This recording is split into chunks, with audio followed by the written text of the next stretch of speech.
welcome to our math channel. Jadi channel ini kita akan membahas semua tentang matematika.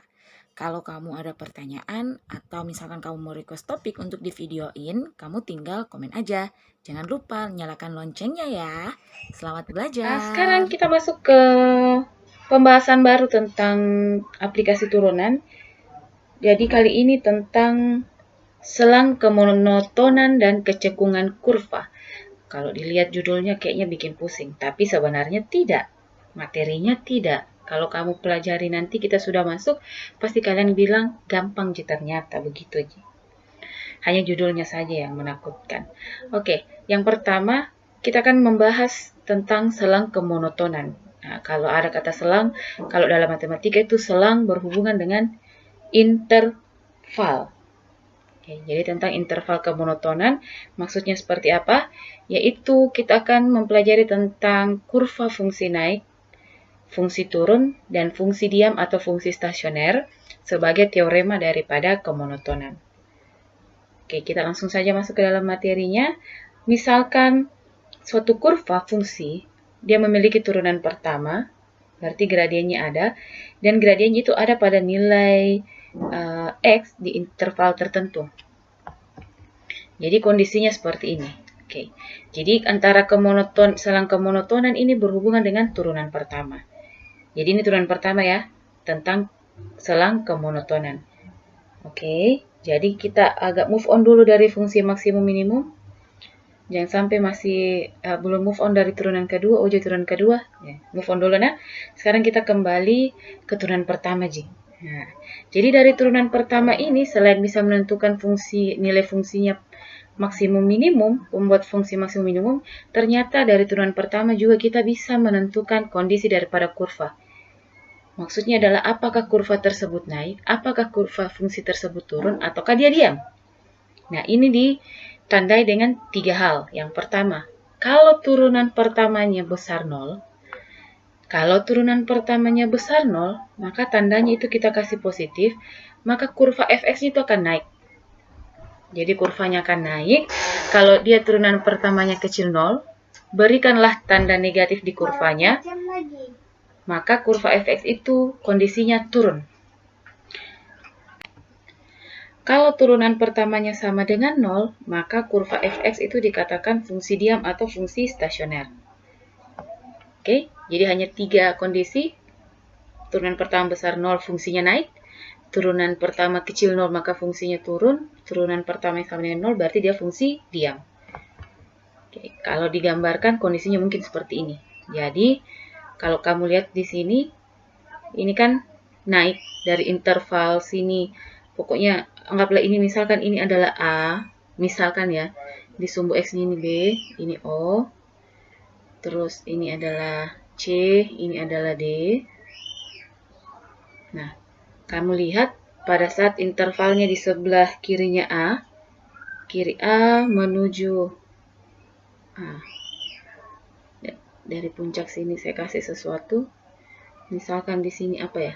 Sudah ada DE. Misalkan di sini saya kasih F. Dan di sini saya kasih G. Kalian bisa lihat pada saat interval di sebelah kiri, kita kan tidak tahu ini bagaimana modelnya, anggap aja ya. Di sebelah kirinya A, maka dia akan naik. Berarti kurvanya fungsinya naik. Oke. Pas di titik puncak, nah, titik puncak ini dinamakan stasioner dia diam, kondisi fungsinya diam. Oke. Kondisinya diam. Terus nanti setelah lewati puncak, dia akan turun. Jadi kalau secara interval mulai dari interval kenapa plus minus? Karena dia turun, berarti dia akan minus, terus turun sampai ke berikutnya, dapat lagi puncak berikutnya yaitu di sini. Nah, ini berarti antara interval E sampai F itu kurvanya fungsi turun. Terus setelah itu nanti dia akan kembali naik. Dari F, dia naik. Ternyata interval F sampai dengan interval G, dia fungsinya naik. Oke, berarti turunan pertama di antara interval dari F sampai G itu pasti nilai turunan pertamanya besar 0. Oke, itu maksudnya nah. Jadi kita berbicara tentang selang ini, interval. Terus nanti dari sini, di sini dia akan diam, terus dia akan bergerak lagi, oh dia turun ke bawah. Nah, sampai bentuk berkurva berikutnya. Dato bagaimana bentuknya. Oke, bisa paham ya? Mengerti ya maksudnya fungsi naik, fungsi turun. Jadi yang kamu ingat adalah bentuk daripada syaratnya. Jadi karena di sini tandanya besar kecil, sama dengan sepertinya kita akan berhubungan dengan tanda pertidaksamaan. Oke? Nah, ini adalah bentuk lebih spesifik lagi daripada kondisi kurva tadi, daripada kemotonan tadi, interval kemotonannya. Jadi dia lebih spesifikkan lagi, ada 5 kondisi. Turunan pertama besar 0, jadi kurvanya itu dikatakan selalu naik. Perhatikan, kalau tadi kan hanya secara umum, fungsi naik. Kecil, turunan pertama kecil 0, fungsi turun. Nah, ini lebih spesifik lagi. Kalau dia besar 0, maka kurvanya dikatakan selalu naik. Selalu naik. Nah, kalau turunan pertamanya kecil 0, dikatakan selalu turun. Selalu turun. Ingat nah? Ingat kata kuncinya nah? Kalau turunan pertamanya sama dengan 0, sudah jelas, fungsi diam. Fungsi diam. Nah, ini yang membedakan adalah di sini muncul tanda pertidaksamaan besar sama dengan. Jadi kalau turunan pertamanya besar sama dengan 0, maka dikatakan tidak pernah turun. Kalau secara bahasa Indonesia sama aja dengan ini, berarti selalu naik, cuman ini di matematika, kondisinya kita bedakan. Jadi beda bahasanya ini karena akan memberikan tanda yang berbeda.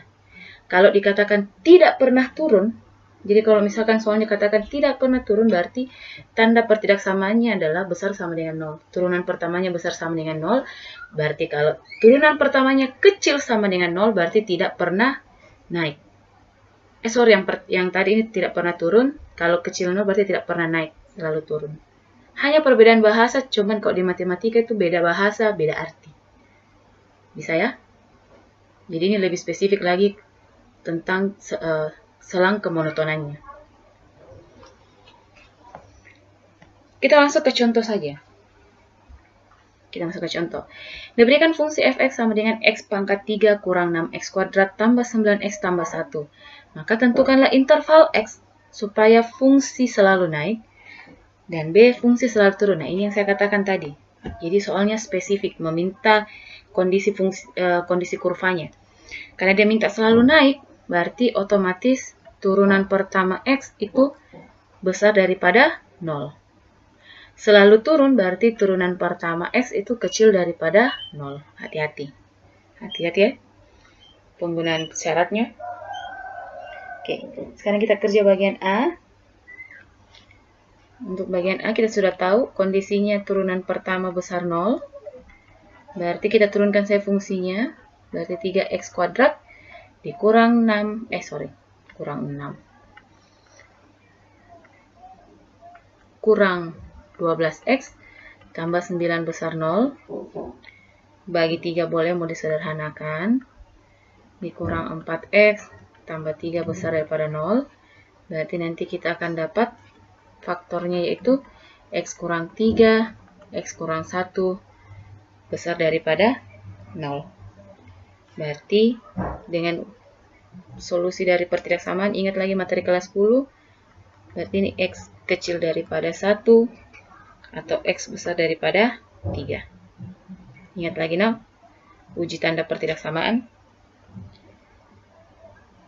Oke, berarti kesimpulannya adalah supaya kurva fungsi selalu naik, maka interval x-nya itu berada di x kecil 1 atau x besar 3.